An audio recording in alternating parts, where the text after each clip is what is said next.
আমরা এটাও বলেছি, দেখো পুলিশ আমাদের ফোর্স এবং তারা সারাক্ষণ কাজ করে,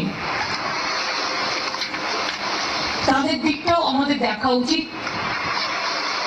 যাই হোক, সব কথা তো মিনিটসে লেখা যায় না, কিন্তু ওরা চেয়েছে বলেই তিনি তোদের কথাটা মেনে নিয়ে আমাদের রেসপন্স করেছেন, জানিয়েছেন। তাই তিনি হয়তো সিপি থাকবেন না যতক্ষণ পর্যন্ত নোটিফিকেশনটা না হচ্ছে, নতুন সিপি আসবেন।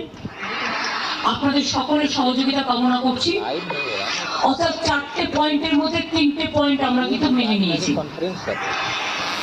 চতুর্থত, আমরা নিজেদের থেকেই, যেহেতু ওই দিন সিপি পৌঁছাবার আগে নর্থের ডিসি পৌঁছেছিলেন আগে এবং 14 তারিখে ঘটনাটা ঘটেছিল এবং ওরা অভিযোগ করেছিল, যার জন্য নর্থের ডিসিকেও সরিয়ে দেওয়ার সিদ্ধান্ত হয়েছে।